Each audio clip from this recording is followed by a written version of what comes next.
Hello everyone, कैसे हैं आप सभी लोग। आई होप आप सभी लोग बढ़िया होंगे और आपकी पढ़ाई भी एकदम बढ़िया जा रही होगी।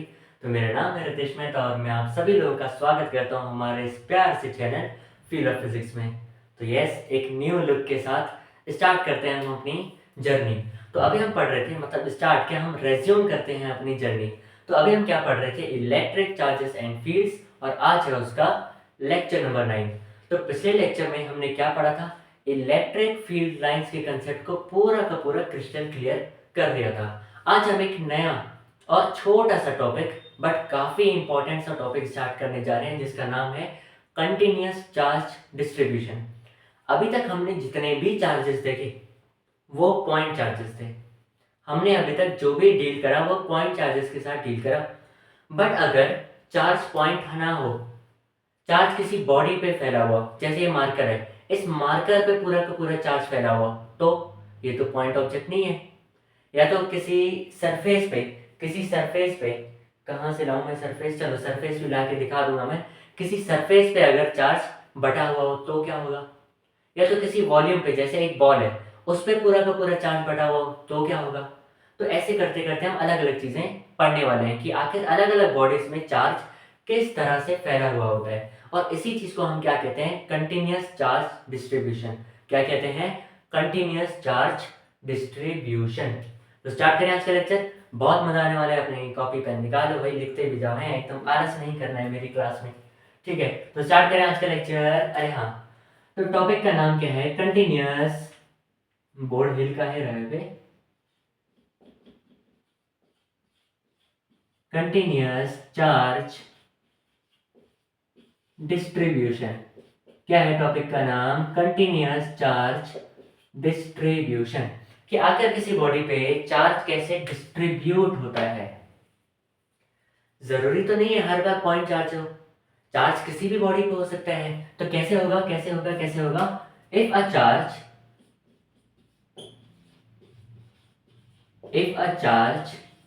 is continuously distributed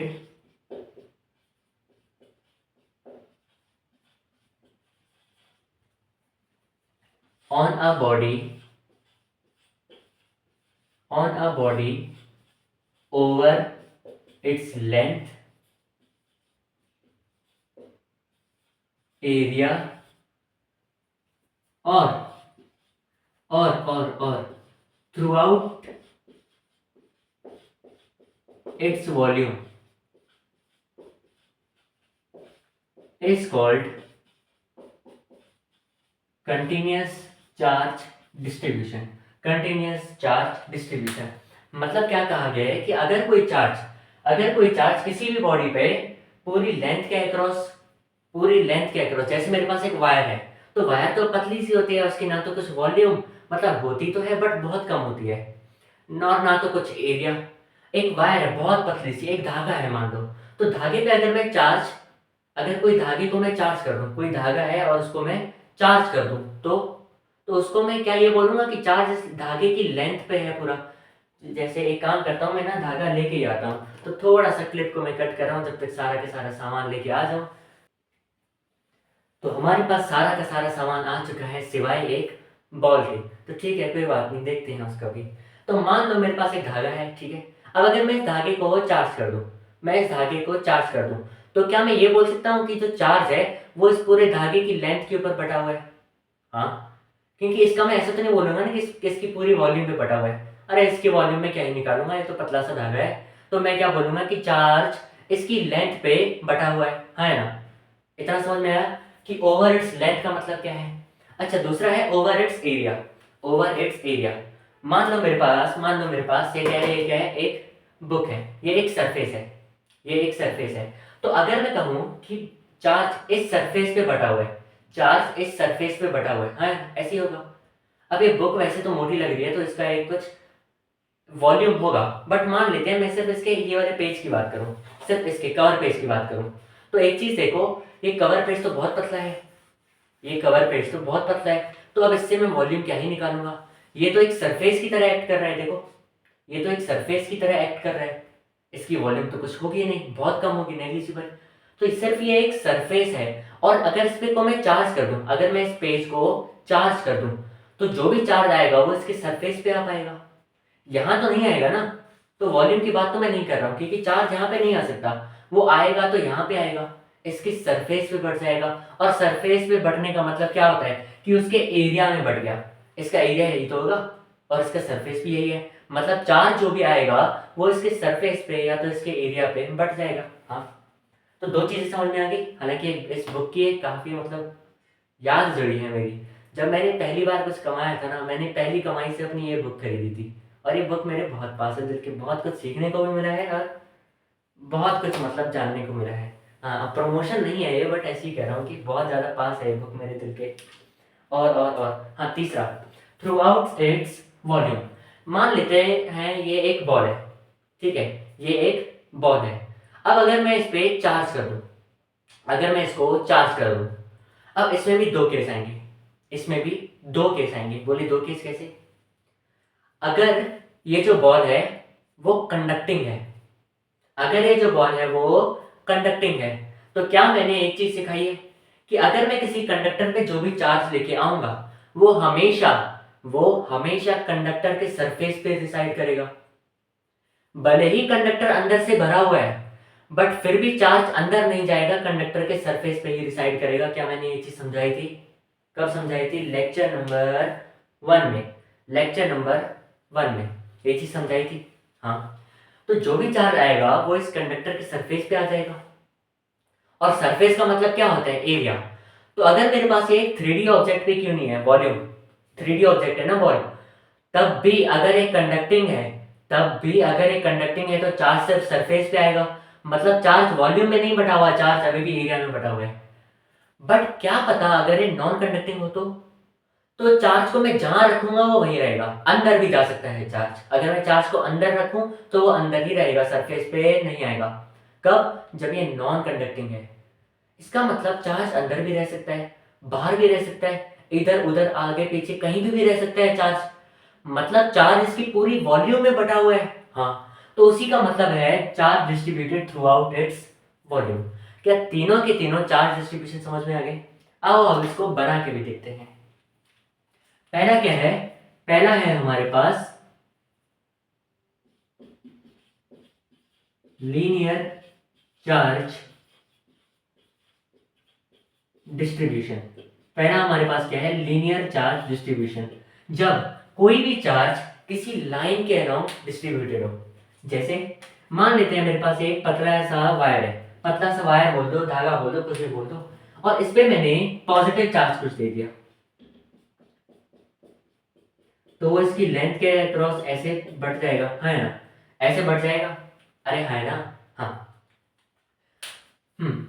अगर मैं कहूँ क्या कहूँ, इस पूरे धागे की लेंथ है L, इस पूरे धागे की लेंथ है L, और ये जो पूरा चार्ज बटा हुआ है वो कितना है? Q।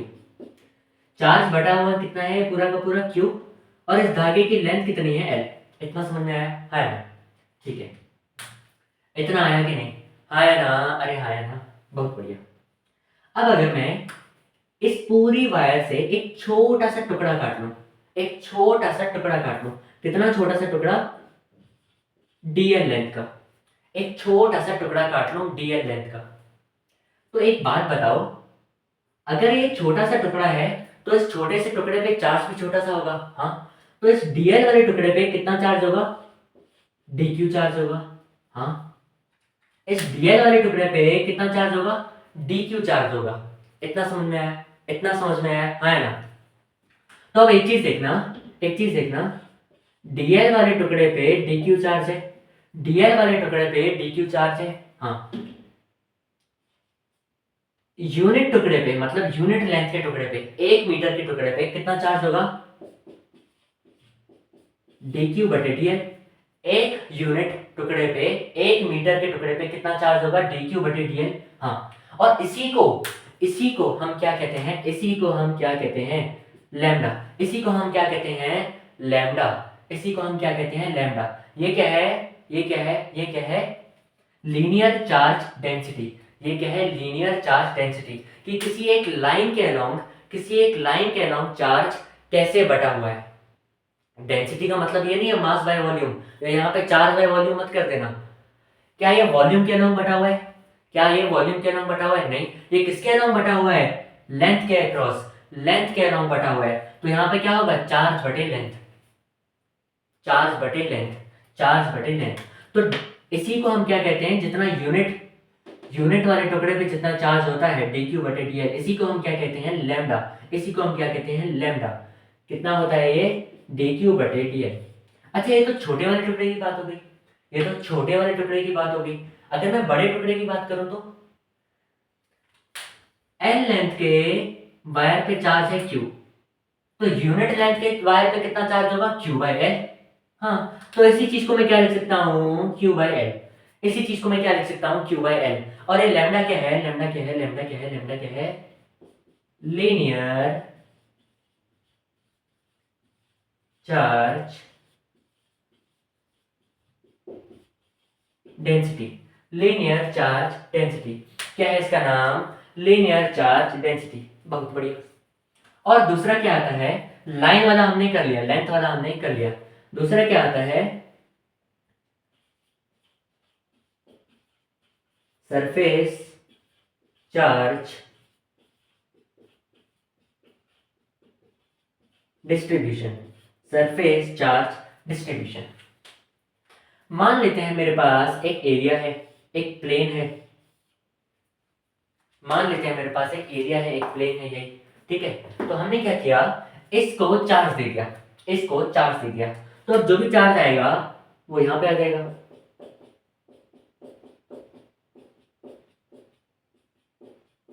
हाँ, यहां पे आ जाएगा सारा का सारा चार्ज। इतना आया, इतना आया। हाँ, अगर मैं कहूं कि इस पूरे पे जो चार्ज बटा हुआ है वो है Q, और इस पूरे का जो एरिया है वो है A। इस पूरे पे जो चार्ज बटा हुआ है वो है Q, और इस पूरे पे जो एरिया है इसका A। अच्छा, अगर मैं बोलूं किसी छोटे से एरिया में चार्ज कितना होगा, dq। छोटे से एरिया में चार्ज भी छोटा सा होगा, तो dA एरिया में कितना चार्ज है, dq। यूनिट एरिया में मतलब 1 मीटर स्क्वायर के एरिया में कितना चार्ज होगा, कितना चार्ज होगा, कितना चार्ज होगा, dq बटे dA, dq बटे dA। हाँ, और इसी चीज को हम क्या बोलते हैं, इसी चीज को हम क्या बोलते हैं, सिग्मा। इसी चीज को हम क्या बोलते हैं, सिग्मा। ये सिग्मा क्या है, सरफेस चार्ज डेंसिटी। जैसे लाइन के अक्रॉस बटा हुआ था तो नाम क्या आया, लीनियर चार्ज डेंसिटी। ये सरफेस के नाम बटा हुआ है तो क्या नाम आ गया, सरफेस चार्ज डेंसिटी। तो सिग्मा क्या है, सिग्मा क्या है, सिग्मा क्या है, सरफेस चार्ज डेंसिटी, मतलब dq बटे dA। हाँ, अच्छा, अगर मैं इस पूरे की बात करूं तो इस पूरे में एक चीज देखना, इस पूरे में देखना, ए एरिया में क्यू चार्ज बटा हुआ है, तो यूनिट एरिया में कितना चार्ज होगा, Q by A. Unit area में कितना चार्ज होगा, क्यू बाय ए, जिसको हम सिग्मा बोलते हैं, सिग्मा बोलते हैं। हाँ है ना, अरे हाँ है ना, अरे हाँ है ना, बोलो भाई। हाँ, अच्छा, एक चीज मैंने नहीं लिखाई, एक चीज मैंने नहीं लिखाई। इस लैम्डा की यूनिट क्या होगी, देखना, lambda is equal to charge by length. Charge by length, charge की यूनिट क्या होती है, कूलम। लेंथ की यूनिट क्या होती है, मीटर। तो ये क्या आएगा, क्या आएगा, कूलम्ब पर मीटर, कूलम्ब पर मीटर। अच्छा, ये सिग्मा क्या है, सिग्मा क्या है, सरफेस चार्ज डेंसिटी। सिग्मा क्या है, सरफेस चार्ज डेंसिटी। और सिग्मा की यूनिट क्या है, यूनिट क्या है, यूनिट क्या है, चार्ज बटे एरिया, चार्ज बटे एरिया। चार्ज की यूनिट कूलम, एरिया की यूनिट मीटर स्क्वायर। तो क्या आ जाएगा, कूलम बटे मीटर स्क्वायर, कूलम बटे मीटर स्क्वायर। कितना आया। अब क्या ये चीज दिखाई देगी अगर मैं यहाँ पे लिखूं, बिल्कुल, बहुत बढ़िया से दिखाई देगी।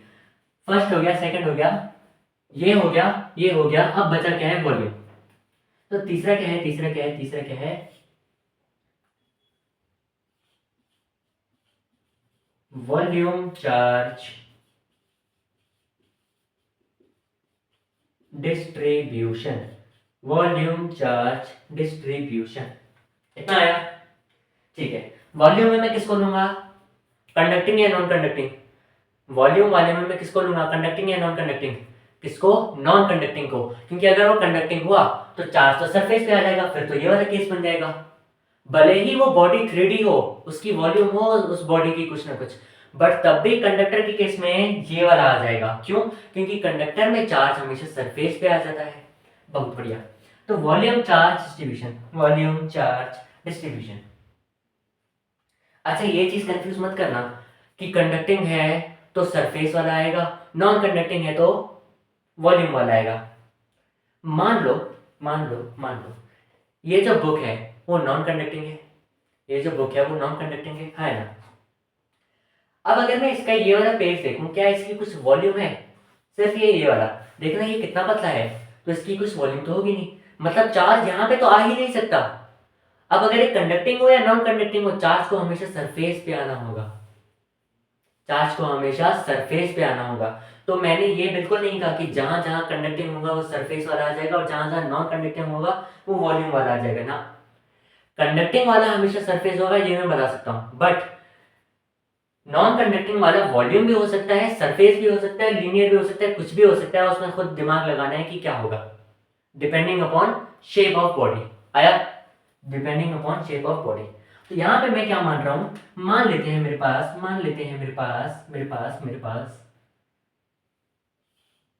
एक नॉन कंडक्टिंग स्फीयर है, नॉन कंडक्टिंग सॉलिड स्फीयर। कैसा? Non conducting solid sphere.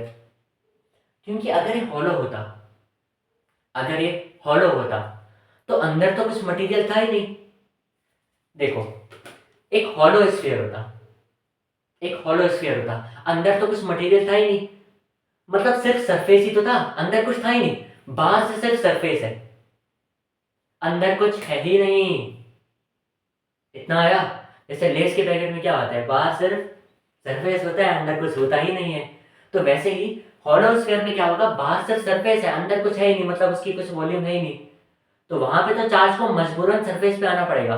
But अगर ये सॉलिड है, अंदर से पूरा भरा हुआ है, तो चार्ज अंदर भी जा सकता है। अगर ये नॉन कंडक्टिंग है ना, तो चार्ज अंदर भी जा सकता है, जो कि जाएगा। तो मान लेते हैं ये पूरा का पूरा जैसे चार्ज से भरा हुआ है, अंदर एकदम चार्ज खा खा के ये मोटा हो गया। सर आप बॉडी शेमिंग कर रहे हो हमारे स्फीयर की। अरे भाई सॉरी स्फीयर भाई, बुरा तो नहीं लगा ना? ठीक है, नहीं माना वो बुरा, ठीक है। हाँ, तुम लोग वकील मत बनो। तो मैंने क्या कहा, ये पूरा का पूरा स्फीयर है जिस पे मान लेते हैं चार्ज है Q और इस पूरे की वॉल्यूम है V, इस पूरे की वॉल्यूम है V। अब अगर मैं छोटी सी वॉल्यूम ले लूं dV, इस छोटी सी वॉल्यूम पे छोटा सा चार्ज होगा dQ। और अगर मैं यूनिट वॉल्यूम लूं, मतलब 1 मीटर क्यूब, तो उस पर कितना चार्ज होगा, dQ बटे dV। और इसी को मैं क्या बोलूंगा, जितना यूनिट वॉल्यूम पे जो चार्ज होता है, इसी को मैं क्या बोलूंगा, रो। अरे रोने के लिए नहीं कह रहा हूं, मैं कह रहा हूं इसी को मैं बोलूंगा रो। ये रोने के लिए नहीं बोला भाई साहब, कुछ कुछ लोगों के आंसू तक टपक पड़े। सर ने हमें रोने को बोल दिया, हम रोएंगे। तो ये क्या आ गया, dQ बटे dV। अच्छा, अगर V वॉल्यूम पे चार्ज है Q, तो यूनिट वॉल्यूम पे चार्ज कितना होगा, Q बाई V। तो ये कितना हो जाएगा, Q बाई V। आया? और इसको हम क्या बोलते हैं, वॉल्यूम चार्ज डेंसिटी। और इसकी यूनिट क्या होगी, चार्ज बटे वॉल्यूम, मतलब कूलम पर मीटर क्यूब। क्या इतना समझ में आया? क्या यहाँ जो जो लिखा हुआ है वो सब समझ में आ गया? अगर हाँ तो एक दबाइए, अगर ना तो भी एक दबाइए। जिसको नहीं आया वो वापस थोड़ा सा पीछे करके देख लेना। फिर भी थोड़ा सा क्या है, तो टीचर वाला दिन है ना, मानता है नहीं जब तक बार बार समझाओ ना कुछ। फिर भी थोड़ा सा रिवाइज करा लेता हूँ। अगर कोई चार्ज किसी लाइन पे है, जैसे वायर, थ्रेड, तो उसको हम क्या बोलेंगे, लीनियर चार्ज डिस्ट्रीब्यूशन। हाँ, और अगर पूरी एल लेंथ में क्यू चार्ज है, तो एक लेंथ में कितना होगा, यूनिट लेंथ में कितना चार्ज होगा, क्यू बाई एल। और इसी चीज को हम क्या बोलते हैं, सिग्मा कह रहा हूँ, लैम्डा। और इसी लैम्डा को हम क्या बोलते हैं, linear charge linear charge density, linear charge density. Sir आप खुद ही भूल गए, बताओ, हमें पढ़ाने आ रहे थे, खुद ही भूल गए। अच्छा, अगर चार्ज सरफेस पे बटा हुआ है तो, अगर चार्ज सरफेस पे बटा हुआ है तो क्या होगा, तो क्या होगा, तो क्या होगा, अगर पूरे ए सरफेस पे बटा हुआ है, पूरे ए सरफेस पे बटा हुआ है कितना चार्ज, क्यू, तो यूनिट सरफेस पे कितना होगा, यूनिट एरिया पे कितना चार्ज होगा, क्यू बाय ए। और उसी को हम क्या बोलते हैं, सिग्मा। सिग्मा क्या है, सरफेस चार्ज डेंसिटी। सिग्मा क्या है, सरफेस चार्ज डेंसिटी। अच्छा, अगर पूरे वॉल्यूम पे चार्ज बटा हुआ है तो वी वॉल्यूम पे कितना चार्ज बटा हुआ है, क्यू, तो यूनिट वॉल्यूम पे कितना चार्ज होगा, q by v. Unit volume पे कितना चार्ज होगा, क्यू बाई वी, है ना, है ना। और इसी चीज को हम क्या बोलते हैं, रो। इसी चीज को हम क्या बोलते हैं, रो, जिसका नाम है वॉल्यूम चार्ज डेंसिटी। आ गया, अब आ गया, है ना, ठीक है, मिटा दें, अरे है ना, ठीक है भाई, मैं मिटा। इसके क्वेश्चंस डायरेक्ट बहुत कम आते हैं, एक आया था वो मैं करा देता हूँ यहाँ पे, ठीक है। मतलब थोड़ा सा ये भी बोल सकते हैं कि कैलकुलेटिव बहुत है, जेई में आया था। और इसके बाकी कंसेप्ट आगे जाके इसी चैप्टर में बहुत ज़्यादा यूज होंगे, ठीक है, तो इसीलिए टॉपिक पढ़ाना ज़रूरी है। और बाकी इसी से रिलेटेड और भी ज़्यादा चीज़ें हैं कि हम कैसे इलेक्ट्रिक फील्ड वगैरह निकाल सकते हैं, तो वो सब चीज़ें हम अलग अलग पार्ट्स में अलग अलग चीज़ों की इलेक्ट्रिक फील्ड निकालने में कर लेंगे। इसी के मैं 2-3 वीडियोस बनाऊंगा कि अलग अलग चीज़ों की अलग अलग इलेक्ट्रिक फील्ड हम निकाल पाए। अभी इतना मत सोचो, ठीक है, जो जो पढ़ाता जाऊँ वो पढ़ते जाओ। आ गया, ठीक है।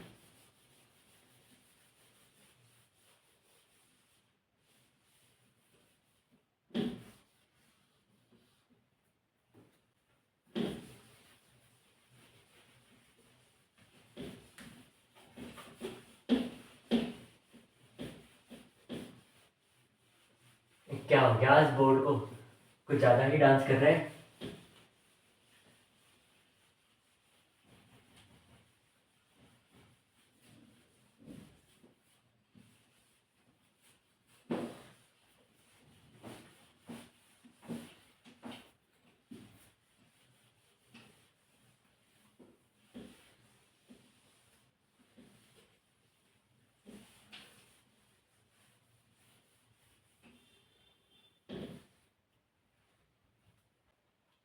तो एक सवाल आया था जेई का, बहुत ही प्यारा सा, कब, जेई मेंस 2019 में। उन्होंने क्या बोला हुआ है, charge is distributed within a sphere. Within a sphere मतलब स्फीयर के अंदर भी चार्ज डिस्ट्रीब्यूटेड है, sphere of radius r, with volume charge density rho is equals to a by r square, फिर ई एक्सपोनेंशियल ई की power minus two are बटे ए, जिसमें से कैपिटल ए और स्मॉल ए दोनों एक कॉन्स्टेंट्स हैं। अच्छा, अगर इस पूरे स्फीयर पे जो चार्ज है वो है क्यू, इस पूरे स्फीयर पे जो चार्ज है अगर टोटल क्यू, तो इस स्फीयर का रेडियस हमें निकालना है। अब सोच रहे हो कि ये क्या दे दिया, ये क्या दे दिया गंदा सा, अभी तक हमने तो सिर्फ ये पढ़ा था d q by d v, ये क्या दे दिया गंदा सा। अब देखते हैं, इसको आराम से सॉल्व करते हैं। आ गया, आ गया, हाँ। हमें क्या पता है, हमें अब तक कुछ नहीं पता। अरे पता तो है, अभी तो बताया। बोले क्या पता है, अरे हमें ये पता है rho is equals to D Q बटे डी वी। अरे ये नहीं पता क्या, हाँ ये तो पता है, तो बस यहीं से तो होगा सॉल्व, यहाँ से, हाँ देखना अभी, ठीक है। हाँ, क्या है, डी क्यू बटे डी, डी क्यू बटे डी, इतना है, इतना है, हाँ। अच्छा, अगर मैं यहाँ से डी क्यू निकालूं, वो क्या आ जाएगा, रो डी वी, क्या आ जाएगा, रो डी वी। अच्छा, अगर मैं दोनों साइड इंटीग्रेट कर दूं तो इस डी क्यू क्या बन जाएगा, कैपिटल क्यू। इस छोटे का इंटीग्रेशन बड़ा हो जाएगा, हाँ। इंटीग्रेशन क्या होता है, छोटू से बड़ा करना, छोटे से बड़ा करना। तो इस डी क्यू क्या क्या बन जाएगा, टू, और ये मतलब total charge q is equal to कितना है, क्यू इज इक्वल टू कितना है, रो डीवी, रो डीवी। अच्छा, अब डीवी कहाँ से निकालें, रो तो हमें दिया हुआ है, बट हम डीवी कहाँ से निकालें। आ जाओ, मान लो जो मेरा स्फीयर हमें बताया हुआ है वो है ये, ठीक है, कितना है इसका रेडियस आर, इसका रेडियस कितना है आर, इसका रेडियस कितना है आर, हाँ।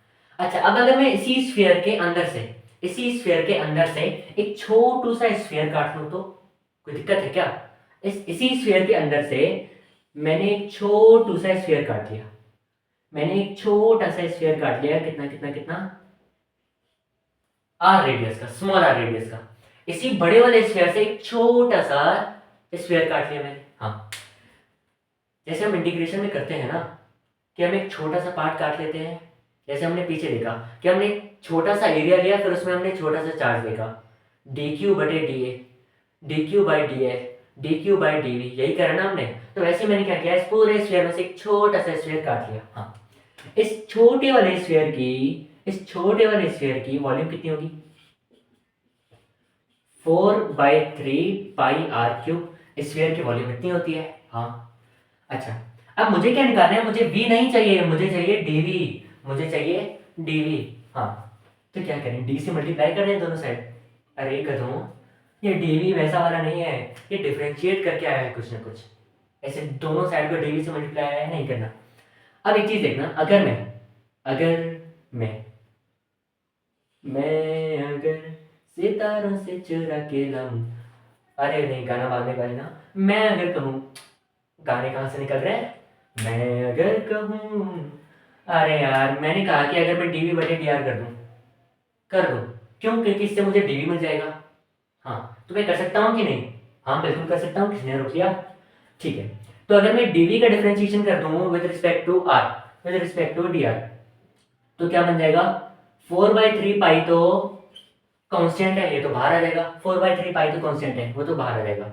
अंदर क्या बचेगा, डी आर क्यूब बटे D R, D R cube बटे डी आर। हाँ, तो डीवी बटे डी आर कितना आया, डीवी बटे डी आर कितना आया, कितना आया, कितना आया, 4/3 पाई डी आर क्यूब बटे डी आर का क्या होगा डिफरेंशिएशन, क्या होगा, क्या होगा, क्या होगा, 3r²। इतना होगा कि नहीं, इतना होगा कि नहीं, हाँ है ना, डिफरेंशिएशन आता है कि नहीं। हाँ, तो इसका डिफरेंशिएशन कितना होगा, 3r²। 3 से 3 कटा, 3 से 3 कटा, बचा कितना, 4πr², 4πr²। बट हमें क्या चाहिए, हमें क्या चाहिए, डीवी बटे डी आर चाहिए, नहीं हमें चाहिए सिर्फ डीवी। तो अगर मुझे सिर्फ डीवी चाहिए तो मैं डी आर को वहां जाके मल्टीप्लाई कर दूंगा। हाँ, इसका मतलब मुझे डीवी मिल गया। अरे अरे अरे, मुझे तो डीवी मिल गया। डीवी कितना है, डीवी कितना है, 4πr² into D R, 4πr² into D R. है ना, इतना समझ में आया, अरे है ना, इतना आया कि नहीं, बहुत बढ़िया। अच्छा, Q is equal to, Q is equal to, Q is equal to, rho की वैल्यू रखते हैं, रो की वैल्यू रखते हैं, रो की वैल्यू रखते हैं, अरे है ना। हाँ, क्या है, a/r², फिर एक्सपोनेंशियल e, इसकी पावर -2r बटे a into 4πr² dr, 4πr² dr। अभी r² से r² मर गया, r² से r² मर गया। अच्छा, अब एक चीज देखना, ये इंटीग्रेशन है, और इंटीग्रेशन में लिमिट्स लग भी सकती है, नहीं भी लग सकती, बट यहाँ पे तो लगेंगी।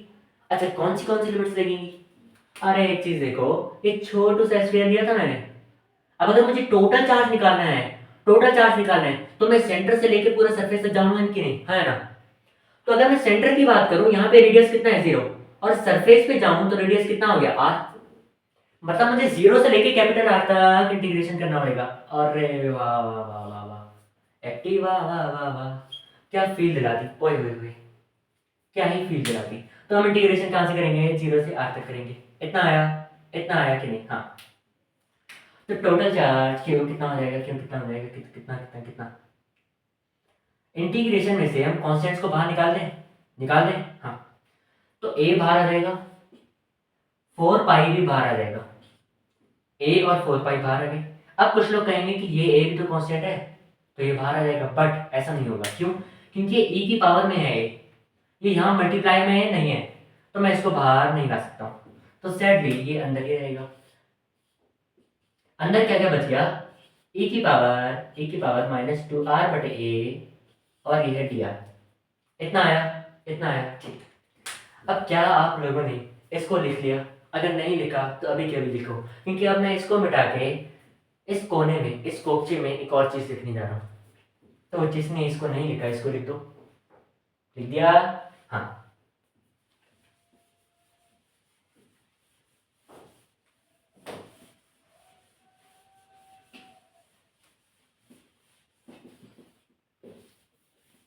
ठीक है, तो मैं क्या लिख रहा था, अगर अगर अगर अगर कभी भी इंटीग्रेशन ऑफ e की power x with respect to dx आ जाए, तो इसका इंटीग्रेशन कितना आता है, e की पावर x ही आता है। इसका डिफरेंशिएशन कितना आता है, e की पावर x ही आता है। अब लिमिट्स नहीं लगाए हुए तो एक कांस्टेंट भी आता है इसका, बट अभी कांस्टेंट से मुझे कुछ मतलब नहीं है क्योंकि मैंने यहाँ पे लिमिट लगाई हुई है, तो इसलिए अभी मैं इस कांस्टेंट को नहीं लिख रहा हूँ टू अवॉइड एनी कंफ्यूजन। अच्छा, अगर ये कभी देखना यहाँ पे एक चीज फील करना है, यहाँ पे एक चीज फील करना, जिसके रिस्पेक्ट में डिफरेंशिएशन हो रहा है उसी की पावर यहाँ पे है, तो इसमें कुछ चेंज नहीं आया, e की पावर x का e की पावर x ही रहा। क्यों? क्योंकि जिसके साथ में डिफरेंशिएट कर रहा था, जिसके रिस्पेक्ट में, उसी की पावर यहाँ पे थी। मतलब अगर मैं x के रिस्पेक्ट में कर रहा हूं तो e की पावर में भी x होना चाहिए, बट अगर e की पावर में x ना हो, e की पावर में x ना हो, अगर ये हो जाए e की पावर ax प्लस बी। बोले a क्या है b क्या है, इतना कंफ्यूज काहे कर रहे हो? अरे भाई मैं कंफ्यूज नहीं कर रहा हूँ, मैं तुम लोगों को इंटीग्रेशन सिखा रहा हूँ। तो मैथ्स वाले होंगे उनको एक चीज आती होगी मोस्ट प्रोबेबली, अब जिनको नहीं आती है उनको मैं सिखा रहा हूँ। क्या कह रहा हूँ कि जिसके साथ डिफरेंशिएट हो रहा है, जिसके रिस्पेक्ट में इंटीग्रेट हो रहा है, सॉरी जिसके रिस्पेक्ट में इंटीग्रेट हो रहा है, e की पावर में वो तो हो ही, e की पावर में वो तो हो ही, बट इसके साथ साथ कुछ एक और नंबर, कुछ एक और कांस्टेंट a मल्टीप्लिकेशन में हो, है ना? ये a और ये a कहाँ गया, ये a अलग है, ये एक सेपरेट केस है, मैं जनरल केस बता रहा हूं। तो अगर जिसके रिस्पेक्ट में इंटीग्रेट हो रहा है e की पावर में वो तो है, बट उसके साथ कुछ और भी है मल्टीप्लिकेशन में, और इस पूरे के साथ कुछ और भी है, एडिशन में, हो या ना हो, अगर b की वैल्यू 0 हो गई तो सिर्फ ax बचेगा। तो एक काम करते हैं, अभी सिर्फ ax रख देते हैं। मतलब जिसके साथ में डिफरेंशिएट हो रहा है वो तो है e की पावर में, बट उसके साथ एक और नंबर भी है, इतना आया। तो इसका आंसर क्या आता है,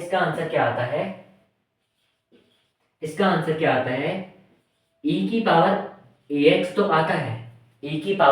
तो आता है, बट डिनोमिनेटर में a भी आ जाता है, ये चीज याद रखना। अगर जिसके साथ इंटीग्रेट कर रहा हूं e की पावर में वो तो हो, बट उसके साथ कुछ और भी हो मल्टीप्लिकेशन में है, तो वो नीचे आ जाता है डिनोमिनेटर में। अच्छा, अगर ऐसा होता तो ax प्लस बी होता तो कुछ नहीं, e की पावर ax प्लस बी ही आता, और डिनोमिनेटर में अब भी a ही आता, b का कुछ रोल ना होता। इतना आ गया है ना? बट यहाँ पे देखना dr r के रिस्पेक्ट में इंटीग्रेट हो रहा है, बट e की पावर में सिर्फ r नहीं है, -2r बटे a है। यहाँ पे देखना e की पावर -2r बटे a लिखा हुआ है, और डिफरेंशिएट किसके साथ हो रहा है, dr के साथ। तो यहाँ पे देखना ये कितना आएगा, जिसके साथ सॉरी इंटीग्रेट हो रहा है, यार मैं डिफरेंशिएट काहे बोल दे रहा हूँ, समझ जाना, ठीक है? थोड़ा सा दिमाग शांत कर दे अपना। हाँ, जिसके साथ वो इंटीग्रेट हो रहा है, r के रिस्पेक्ट में इंटीग्रेट हो रहा है। अब e की पावर में सिर्फ r नहीं है, -2/a है, -2/a भी है ना? इसका मतलब इसका आंसर क्या आएगा, e की पावर -2r बटे a तो आएगा, e की पावर ax यहाँ पे आ रहा था, देखना e की पावर ax तो आ रहा था, बट डिनोमिनेटर में ये a भी आ जाएगा, और ये a क्या है, a वो नंबर है जो कि x के साथ मल्टीप्लिकेशन में था। तो यहाँ पे नीचे क्या आएगा, वो नंबर आएगा जो कि r के साथ मल्टीप्लिकेशन में है, मतलब नीचे क्या आ जाएगा, -2/a। इतना आया कि नहीं? अभी ध्यान से सुनो, फिर से बता देता हूँ। जिसके रिस्पेक्ट में डिफरेंशिएट, अरे यार क्या हो गया मुझे, जिसके रिस्पेक्ट में इंटीग्रेट हो रहा है, अगर e की पावर में वही हो तो आंसर सेम रहता है। जिसके रिस्पेक्ट में इंटीग्रेट हो रहा है, अगर e की पावर में वो तो हो, बट उसके साथ कुछ मल्टीप्लिकेशन में भी हो, तो वो जिसके साथ वो मल्टीप्लिकेशन में है वो नीचे आ जाएगा डिनोमिनेटर में, और ये सेम रहेगा e की पावर ax ही। तो वैसे ही यहाँ पे देखना e की पावर माइनस टू आर बटे ए का इंटीग्रेशन करा हमने with respect to d r. तो अब e की पावर में r तो है, बट r के साथ माइनस टू बाई ए भी मल्टीप्लीकेशन में है, तो वो डिनोमिनेटर में आ गया। अब आया, हाँ, तो इसका आंसर मैं क्या लिखूंगा, 4 पाई ए बाहर था, 4 पाई ए बाहर था। इसका कितना आया डिफरेंशिएशन हुआ, अरे यार डिफरेंशिएशन नहीं इंटीग्रेशन।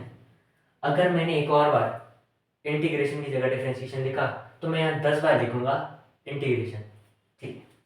तो अब इसका इंटीग्रेशन क्या होगा, इसका इंटीग्रेशन क्या होगा, अभी हमने ये निकाला e की पावर माइनस टू आर बटे ए अपॉन माइनस टू बटे ए, कहां से कहां तक, जीरो से लेके आर तक, जीरो से लेके आर तक। तो q इज इक्वल टू, अच्छा अब एक चीज देखना, यहाँ पे अभी हमें सिर्फ लिमिट्स पुट करनी है। तो ये जो होगा, ये जो होगा, ये जो होगा, ये बाहर निकल आएगा क्योंकि ये कांस्टेंट है। तो 4 पाई ए इंटू, ये जब बाहर आएगा तो a नीचे है, ये ऊपर आ जाएगा, क्यों, क्योंकि ये डिनोमिनेटर का भी डिनोमिनेटर है।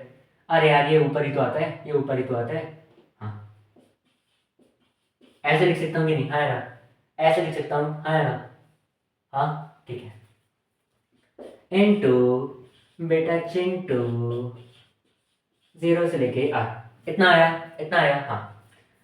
अब इस दो ने इस चार को मारा, बचा दो, तो q is equal to 2 pi a into minus a into, अच्छा लिमिट जब पुट करेंगे तो पहले r को रखेंगे इस स्मॉल r की जगह, फिर जीरो को रखेंगे स्मॉल r की जगह, तो क्या आएगा e की पावर माइनस टू आर बटे ए माइनस e की पावर, अब एक चीज देखना, जब r की जगह मैं जीरो रखूंगा तो ये पूरा जीरो हो जाएगा, क्योंकि मल्टीप्लिकेशन में है ना जीरो, तो ये पूरा जीरो हो जाएगा, हाँ। तो e की पावर क्या बचेगा, e की पावर जीरो बचेगा, e की पावर जीरो बचेगा, हाँ ठीक है, ठीक है, ठीक है, ठीक है, ठीक है, ठीक है। अच्छा क्या मैं ये बोल सकता हूँ कि ये जो 2 पाई a इंटू माइनस ए है वो इस q के नीचे आ जाए, हाँ। तो q बटे 2 पाई a यहाँ पे आ गया, और जो माइनस साइन है वो यहाँ पे आ गया, हाँ। इज इक्वल टू क्या होगा, e की पावर माइनस टू आर बटे ए माइनस e की पावर जीरो, या किसी भी नंबर की पावर की जीरो क्या होती है, वन, इतना आया, हाँ।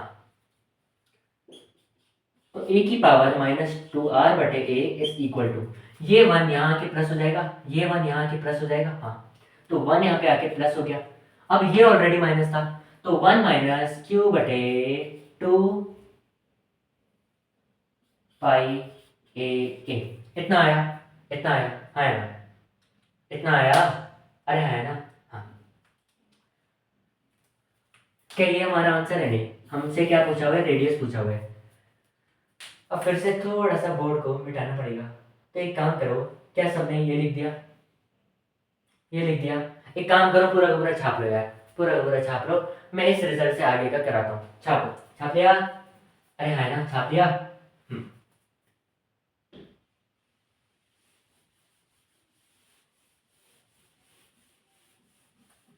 मुझे डर है आज बोर्ड गिरना चाहे, ओए ओए ओए।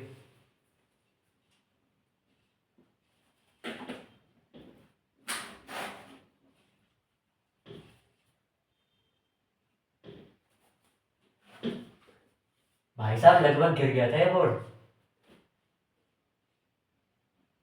हाँ यहीं पे रहियो, ठीक है, ये लेक्चर की समाप्ति में, लेक्चर के बाद, हाँ लेक्चर के बाद अगर गिरना भी हुआ तो गिर जाइयो, बट मेरे ऊपर मत गिरियो। इतना हो गया, इतना हो गया,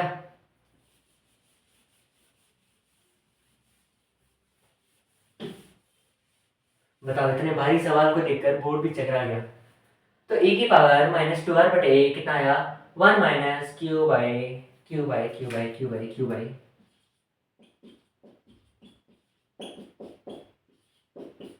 टू पाई ए, बहुत बढ़िया, आपको भी अब टाटा बाय, आप भी चाहिए,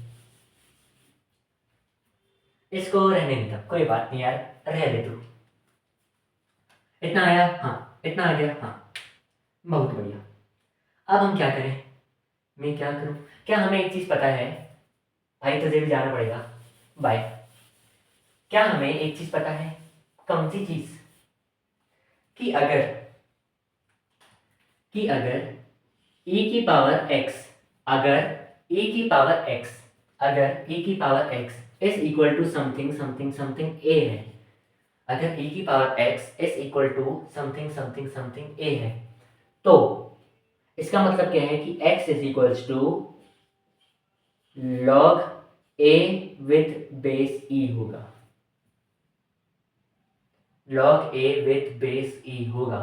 अगर e की power x is equals to a है, इसका मतलब x is equals to log e, log a की पावर, अरे क्या बोल रहा हूँ, आज क्या नशे करके आया हो क्या, बताओ?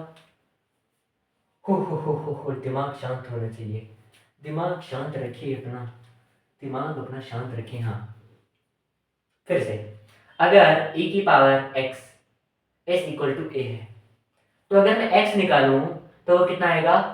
log a with base e, log a with base e, log a with base e। तो यहाँ पे देखना, यहाँ पे भी e की पावर कुछ ना कुछ है, हाँ यहाँ पे भी e की पावर कुछ ना कुछ है, और यहाँ पे अगर मैं ऐसा कर दूं तो ये पूरा का पूरा log में आ जाएगा। हाँ, तो अरे कर दो ना, काहे की देरी है? ये देखना, अगर ये e की पावर x लिखा हुआ है, अगर e की पावर x लिखा हुआ है, तो x कितना आएगा? log ये पूरा विद बेस e। देखना, e की पावर कुछ ना कुछ है, e की पावर कुछ ना कुछ है x, e की पावर कुछ ना कुछ x है, और वो किसके बराबर है? a के बराबर है, और वो किसके बराबर है? इस पूरे के पूरे a के बराबर है। हाँ, तो अगर मुझे x निकालना है, अगर मुझे सिर्फ x निकालना है -2r/a, तो वो किसके बराबर हो जाएगा? log a with base e, log a with base e है ना, log a with base e कितना आया? इतना आया। हाँ, अरे अगर मैं यहाँ से r निकालूं तो ये रेडियस आठ हो गया, यही तो होगा। अरे वाह, एकदम आंसर के बहुत करीब आ गए। पर अभी एक और चीज बाकी है, ये माइनस साइन है, ये माइनस साइन है। अब हम रेडियस को कभी भी माइनस तो लिख के नहीं देंगे ना, कि एकदम -5 सेंटीमीटर रेडियस, ऐसा तो नहीं करेंगे, इतनी बदतमीजी हम नहीं करेंगे एग्जामिनर के साथ। तो हम इस माइनस का भी कहीं कुछ ठिकाना लगा देते हैं।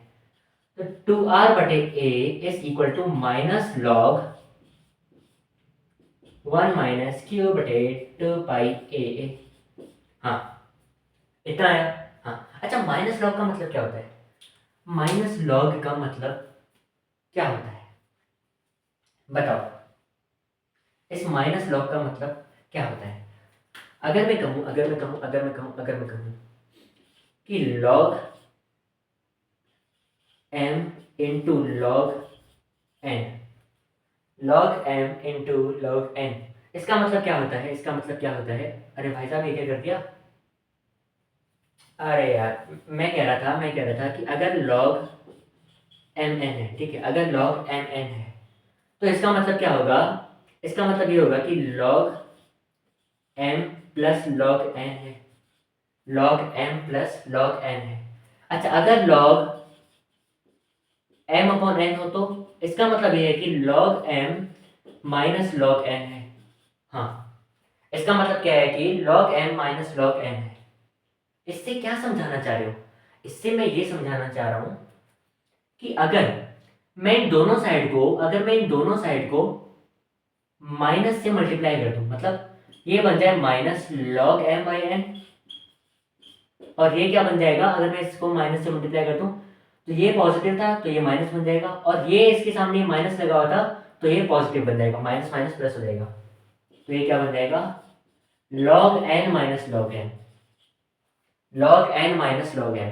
हाँ, तो -log m/n कितना आएगा? -log m/n कितना आएगा? एक चीज देखना, जब log m minus log n था, तो यहां क्या आया था? m/n। जब log n minus log m है, तो क्या यहाँ पे log n/m आना चाहिए? हाँ है ना, log n/m आना चाहिए। हाँ, इसका मतलब जब मैं किसी log के आगे माइनस लगाऊंगा, तो वो रेसिप्रोकल हो जाएगा उसके अंदर वाला सामान। ये m/n था, ये n/m हो गया। अरे वाह, अरे वाह, इसका मतलब ये रेसिप्रोकल हो जाएगा। अब ये क्या लिखा हुआ है, 1 minus Q by 2 pi A upon 1, नीचे कुछ नहीं है तो 1 होगा। हाँ, तो ये क्या बन जाएगा, 2r बटे ए इज इक्वल्स टू, जब माइनस साइन हटेगा, जब माइनस साइन हटेगा तो ये रेसिप्रोकल हो जाएगा, ये 1 ऊपर आ जाएगा, बाकी सब नीचे आ जाएगा। 1 अपॉन 1 माइनस क्यू बाई 2 पाई ए, इतना आया, इतना आया। हाँ, आ तो गया आंसर, आ तो गया आंसर। ये ए ऊपर जाएगा, ये ए ऊपर जाएगा, हाँ, 2 नीचे आएगा।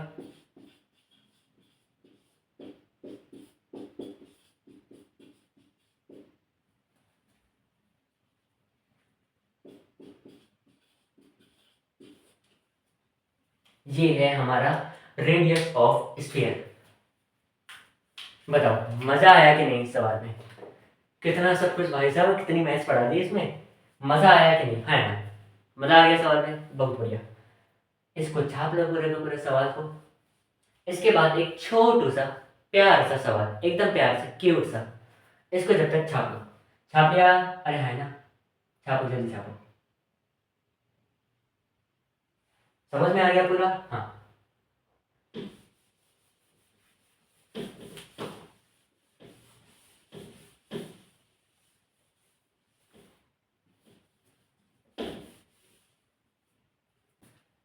तो अगला क्वेश्चन हमारे पास क्या है, find electric field due to line charge at point p. ये पूरे पूरे एक लाइन चार्ज है। अब इसकी वजह से हम इस पी पॉइंट पे कुछ ना कुछ इलेक्ट्रिक फील्ड आएगी, वो निकालनी है। अब तुम लोग बोलोगे के क्यू बाई आर स्क्वायर लगा दो, नहीं, वो किस लिए होता था, वो होता था पॉइंट चार्ज के लिए, वो होता था पॉइंट चार्ज के लिए एट अ डिस्टेंस आर, वो होता था किसके लिए, पॉइंट चार्ज के लिए एट अ डिस्टेंस आर। तो एट अ डिस्टेंस आर कितनी होती थी इलेक्ट्रिक फील्ड, के क्यू बाई आर स्क्वायर, के क्यू बाई आर स्क्वायर, ठीक है। बट यहाँ पे मैं ये चीज नहीं लगा सकता क्योंकि पॉइंट चार्ज नहीं है। अब क्या मैं इस पूरे लेंथ को, ये पूरी एक रॉड मान लो, ठीक है, क्या मैं इस पूरी रॉड को एक पॉइंट चार्ज बना सकता हूँ, एक पॉइंट चार्ज तो नहीं, बट मैं बहुत सारे पॉइंट चार्ज बना सकता हूँ। कैसे, मान लो मेरे पास एक पॉइंट चार्ज है, ऐसा, ऐसे ही होता है ना, छोटा सा पॉइंट चार्ज। अगर मैं बहुत सारे पॉइंट चार्ज ऐसे लेके आऊं, तो ये लीनियर चार्ज डिस्ट्रीब्यूशन तो हो गया, लाइन के अलाउंग चार्जेस बटे हुए हैं। हाँ, इसका मतलब यहाँ पे बहुत सारे पॉइंट चार्जेस ही तो होंगे। बात तो एकदम सही है, बात तो एकदम बहुत सही वाली करी। तो मैंने क्या किया, मैंने इस पूरी रॉड से छोटा सा पीस काट लिया, छोटा सा टुकड़ा काट लिया जो कि एक पॉइंट के बराबर है। और इस छोटे से पीस की लेंथ कितनी है, लेंथ कितनी है डीएल, और इस छोटे से पीस का चार्ज कितना होगा, डी क्यू, है ना। इस छोटी सी लेंथ का चार्ज कितना होगा, डी क्यू। अभी छोटा सा पीस है तो एक पॉइंट चार्ज की तरह बिहेव कर रहा है, ये छोटा सा पीस है तो किसकी तरह बिहेव कर रहा है, एक पॉइंट चार्ज की तरह बिहेव कर रहे हैं। हाँ, अब मुझे इलेक्ट्रिक फील्ड निकालनी है पी पॉइंट पे, और मान लेते हैं ये जो पॉइंट है, ये जो पीस मैंने काटा है, वो इस पी पॉइंट से एक्स डिस्टेंस दूर है। कितना डिस्टेंस दूर है, एक्स डिस्टेंस दूर। तो अब फिर ये क्या बन गया, एक पॉइंट चार्ज बन गया। हाँ, और ये पॉजिटिव है, इसकी मतलब इलेक्ट्रिक फील्ड यहाँ होगी, पॉजिटिव से दूर जाती है electric field, away from positive charge. हाँ, तो इलेक्ट्रिक फील्ड कितनी आएगी, के क्यू बाई आर स्क्वायर आती है पॉइंट चार्ज की वजह से। तो यहाँ पे कितना आएगा, के इंटू डी क्यू बटे एक्स स्क्वायर। चार्ज कितना है, डी क्यू, और डिस्टेंस कितना है, एक्स स्क्वायर। हाँ, तो क्या ऐसे आंसर छोड़ देंगे, ऐसे ही आंसर छोड़ देंगे, नहीं, क्या एक्स हमने एज्यूम किया है या क्वेश्चन में दिया होता, एज्यूम किया है, तो हम इसको एक्स के फॉर्म में नहीं छोड़ सकते हैं। क्वेश्चन में जो जो चीजें गिवन होती है ना, उसी के फॉर्म में ही आंसर देना पड़ता है, हम अपने आप से कुछ लेट करके उसमें नहीं डाल सकते। तो अब हम क्या करें, अब हम कुछ तरकीब लगाते हैं जिसकी वजह से हम इस एक्स को हटा पाए। और डी क्यू भी तो हमने खुद सोचा है ना, हमने खुद सोचा है, ठीक है। तो वी नो क्या, लैम्डा मतलब linear charge density is equal to D q by d l होगा। अरे हाँ, हाँ, और lambda is equals to q by l भी होगा। अरे हाँ, ये तो एकदम पूरी एकदम सही बात कह रही। तो अगर मैं यहां से देखूं, क्या मैं डी क्यू को लेमडा डी एल बोल सकता हूँ, हाँ या ना? क्या मैं इस डी क्यू को लेमडा डी एल बोल सकता हूँ? एक काम करो, एक काम करो, काम करो, मैंने x डिस्टेंस दूर ये छोटा सा पीस काटा है ना, तो मैं इस dl की जगह इसको बोल रहा हूँ dx। x डिस्टेंस दूर जाके मैंने एक छोटा सा dx लेंथ काट दिया, कोई दिक्कत है? अरे नहीं सर, हमको आपसे क्या दिक्कत होगी? dx मैंने इसको क्यों बोला, क्योंकि मैंने इस पॉइंट से x डिस्टेंस दूर जाकर मैंने एक छोटा सा पीस dx काटा है, इसीलिए x डिस्टेंस दूर जाकर मैंने छोटा सा पीस dx काटा है, इसीलिए। ठीक है, क्या मैं इस dq की जगह ये पुट कर सकता हूँ, लैम्डा dx? क्या मैं इस dq की जगह लैम्डा dx पुट कर सकता हूँ? हाँ। तो e is equals to k into lambda dx बटे एक्स स्क्वायर। अच्छा, अब एक चीज देखना, ये जो पूरी इलेक्ट्रिक फील्ड है वो एक छोटे से चार्ज की वजह से है, dq वाले, तो ये इलेक्ट्रिक फील्ड खुद भी छोटी सी होगी, छोटे से चार्ज की छोटी सी इलेक्ट्रिक फील्ड, तो ये पूरी इलेक्ट्रिक फील्ड dE होगी। अब अगर मुझे टोटल इलेक्ट्रिक फील्ड चाहिए नेट, तो मैं क्या कर दूंगा, इंटीग्रेट कर दूंगा, इंटीग्रेट कर दूंगा, तो इस डीई का क्या बन जाएगा, ई बन जाएगा। ठीक है, और इंटीग्रेशन में कॉन्स्टेंट्स बाहर आ जाएंगे, के बाहर आ गया, के बाहर आ गया। और एक चीज देखना है, इस पूरी की पूरी वायर पे जो चार्ज है वो यूनिफॉर्मली बटा हुआ है। यूनिफॉर्मली मतलब हर इतने टुकड़े पे, हर छोटे टुकड़े पे सेम अमाउंट ऑफ चार्ज है। जैसे मान लेते हैं एक वायर है 1 मीटर की, उस पर मैंने चार्ज बांटा हुआ है। 1 मीटर में कितने सेंटीमीटर होते हैं, 100। 1 मीटर में कितने सेंटीमीटर होते हैं, 100। तो अगर मैं इस वायर के 100 इक्वल टुकड़े कर दूं, एक एक सेंटीमीटर के, तो उस हर एक सेंटीमीटर में इक्वल चार्ज है, तो उसी को मैं बोलता हूँ यूनिफॉर्म चार्ज डिस्ट्रीब्यूशन, मतलब हर टुकड़े में सेम अमाउंट ऑफ चार्ज है। हाँ, तो जिसका सेम अमाउंट ऑफ चार्ज है हर टुकड़े में, उसका लैम्डा भी बराबर रहेगा, क्योंकि अगर किसी टुकड़े में ज्यादा है, किस जैसे मान लेते हैं एक एक सेंटीमीटर के टुकड़े काट लिए, पर किसी में चार्ज ज्यादा है, तो लेंथ तो सबकी सेम है, बट अगर किसी का चार्ज ज्यादा है तो उसका लैम्डा भी ज्यादा होगा, अगर किसी का चार्ज कम है तो उसका लैम्डा भी कम होगा, है ना? इसका मतलब अगर हर टुकड़े में सेम अमाउंट ऑफ चार्ज है तो उसका लैम्डा भी बराबर आएगा सबका, तो उसके हम क्या बोलते हैं, यूनिफॉर्म चार्ज डिस्ट्रीब्यूशन। यूनिफॉर्म मतलब सब में इक्वली चार्ज बटा हुआ है। हाँ, तो के बाहर आ गया, और लैम्डा भी बाहर आ गया। अंदर क्या बचा, integration of x square with respect to dx। अच्छा, लिमिट्स लगेंगी, कहां से कहां तक इंटीग्रेट करेंगे, कहां से कहां तक इंटीग्रेट करेंगे? एक चीज देखना, रॉड का एक एंड ये है, रॉड का एक एंड ये है, दूसरा एंड ये है, रॉड का एक एंड ये है, दूसरा एंड ये है, तो इस पूरे रॉड की वजह से हमें निकालना है इलेक्ट्रिक फील्ड, इस पूरे रॉड की वजह से इलेक्ट्रिक फील्ड निकालना है, यहां से लेके इस पूरे रॉड तक हमने इलेक्ट्रिक फील्ड निकालनी है। हाँ, इसका मतलब x जो भी डिस्टेंस होगा वो यहां से लेकर, मतलब पहले इस पॉइंट की निकालेगा इलेक्ट्रिक फील्ड, फिर इसकी निकालेगा, इसकी निकालेगा, इसकी करके पूरा रास्ता जाएगा। मतलब x को यहां से लेके यहां तक ट्रेवल करना है इस पूरी रॉड को कवर करने के लिए। हाँ, और x क्या है, डिस्टेंस फ्रॉम पॉइंट P।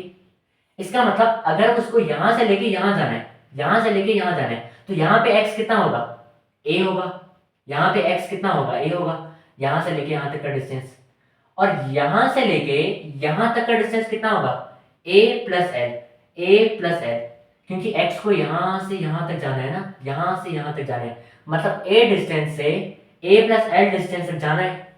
हाँ, तो लिमिट्स क्या लगेंगी, a से लेके a प्लस एल, इतना आया। हाँ, इतना आ गया। इसका डिफरेंशिएशन कितना होता है, इसका डिफरेंशिएशन कितना होता है,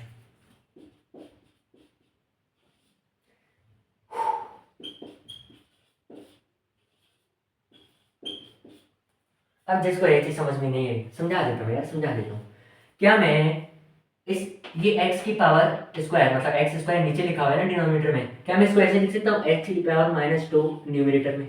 हाँ, ये दोनों सेम ही तो है, तो ये कितना आएगा, x की पावर -2 + 1 बटे -2 + 1। अरे ये कहाँ से आ गया, ये कहाँ से आ गया, ये क्या करा दिया भाई साहब? हाँ, फॉर्मूला क्या होता है, अगर x की पावर कुछ n है और उसका मैं इंटीग्रेशन कर रहा हूँ, देखा अभी मैंने गलत नहीं बोला, सही बोला, इंटीग्रेशन कर रहा हूँ, तो वो क्या आ जाता है, क्या आ जाता है, x की पावर n+1 बटे n+1, ये फॉर्मूला होता है। अब ये फॉर्मूला में n की वैल्यू -2 पुट करके देखना, सब आ जाएगा। हाँ, इतना आया, इतना आया। हाँ, तो ये हमारे पास नेट कितना आ गया, कितना आ गया, कितना आ गया, के लैम्डा, के लैम्डा। अब लिमिट्स पुट करेंगे, पहले x की जगह a+l पुट करेंगे, फिर x की जगह a पुट करेंगे,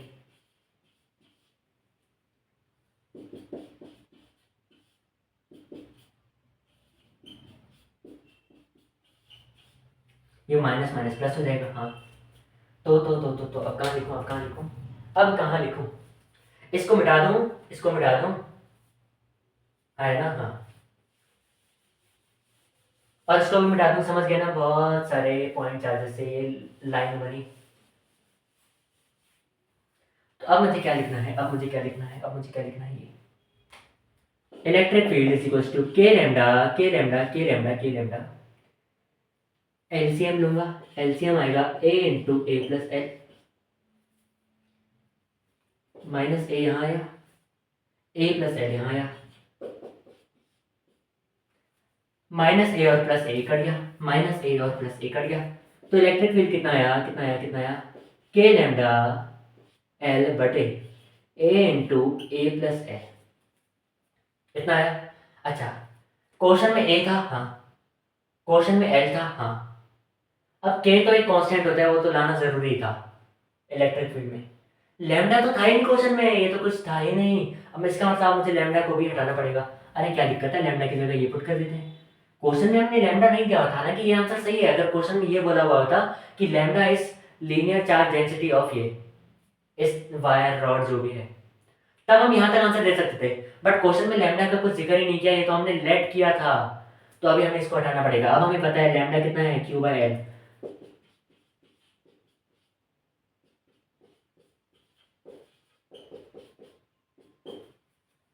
तो इलेक्ट्रिक फील्ड मेरे पास कितनी आ गई, के क्यू बटे ए इंटू ए प्लस एल, इतना आया, इतना आया कि नहीं, तो यहाँ की तरफ जो इलेक्ट्रिक फील्ड होगी वो इतनी होगी, आ गया। हाँ, अच्छा, अगर यहाँ पे मैं पी पॉइंट पे एक चार्ज को रख देता, स्मॉल क्यू, तो इस चार्ज पे कुछ ना कुछ फोर्स लगता, इस चार्ज पे कुछ ना कुछ फोर्स लगता। हाँ, और force due to electric field कितना होता है, q e, force due to electric field कितना होता है, क्यूई, जिसको नहीं आता इलेक्ट्रिक फील्ड वाला लेक्चर देख लेना, लेक्चर नंबर 7, लेक्चर नंबर 7। तो फोर्स इस चार्ज पे कितना आ जाता, के क्यू क्यू बटे ए इंटू ए प्लस एल, आ गया, आ गया, क्या इतना आया, क्या इतना आया। हाँ, अरे आ गया। हाँ, मिटा दो इसको, मिटा दो इसको, मिटा दो इसको। हाँ,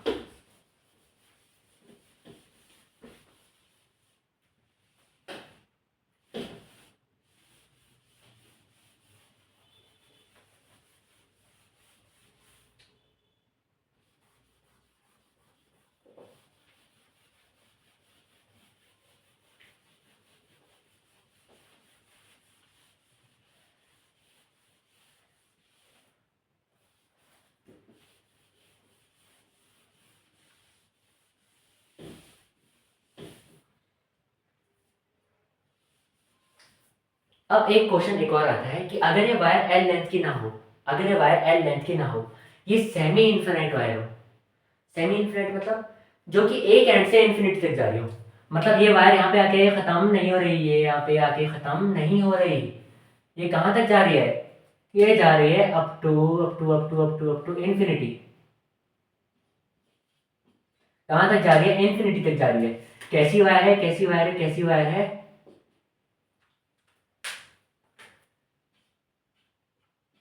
semi infinite wire, semi infinite wire, उसकी वजह से इलेक्ट्रिक फील्ड निकालने को बोला पॉइंट पी पे।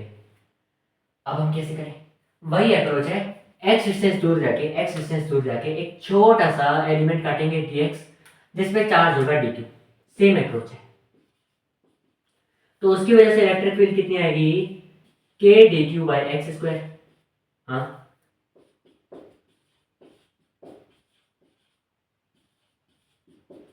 इतना सभी को आता है? हाँ। तो यहाँ पे मैं वापस से, ये छोटी सी इलेक्ट्रिक फील्ड होगी छोटे से चार्ज की वजह से, तो वापस से मैं डी की जगह रख दूंगा लैम्डा डी एक्स बटे एक्स स्क्वायर।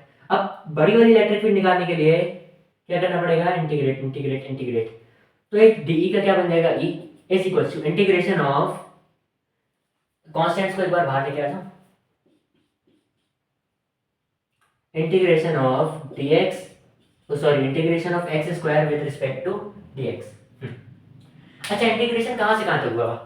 पिछले वाले केस में तो ए से लेकर ए प्लस एल तक था, अब कैसा होगा? अभी भी देखना, ये वाला पॉइंट अभी भी वहीं पे है, तो ए से लेके कहाँ तक होगा? ए से लेके इन्फिनिटी तक होगा, क्योंकि वायर कहाँ तक जा रही है? इन्फिनिटी तक जा रही है। तो इसमें लिमिट्स क्या लगेंगी? ए से लेकर इन्फिनिटी। क्यों? क्योंकि एक्स डिस्टेंस देखो, वायर यहाँ पे है, इसका एक एंड, और दूसरा एंड का है इन्फिनिटी पे, तो यहाँ से लेके यहाँ तक का पूरा इंटीग्रेशन करना पड़ेगा। तो ए डिस्टेंस से लेके पूरा इन्फिनिटी तक। अब कुछ लोग बोलेंगे ए प्लस इन्फिनिटी लिख दो।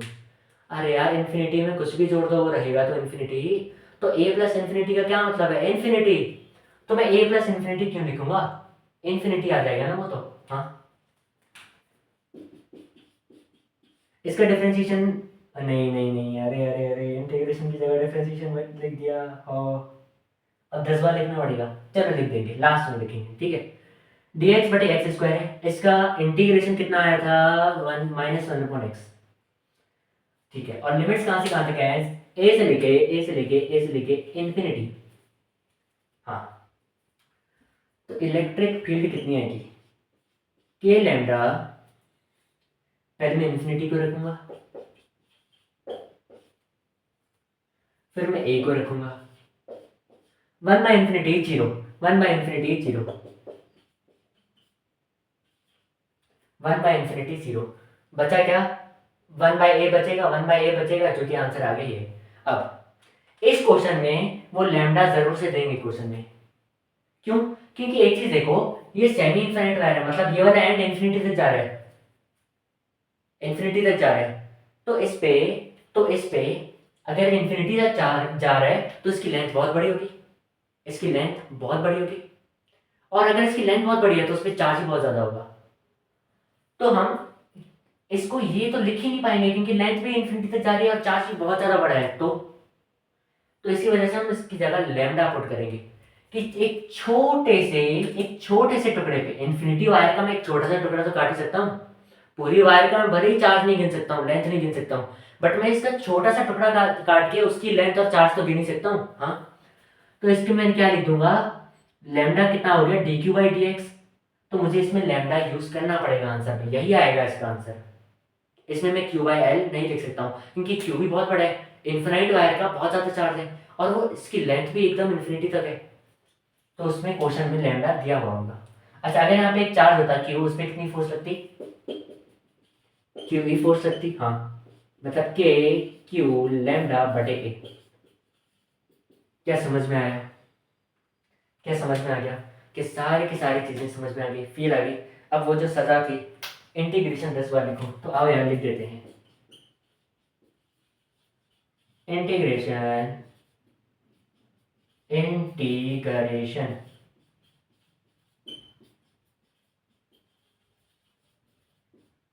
वाओ, इंटीग्रेशन की स्पेलिंग भी गलत लिख दी भाई साहब, बताओ।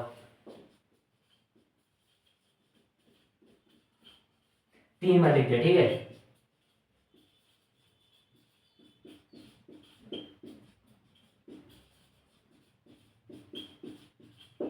पांच, ये हुआ 6,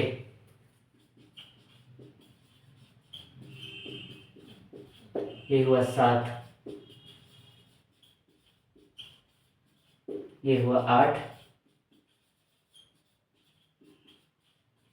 ये हुआ 9,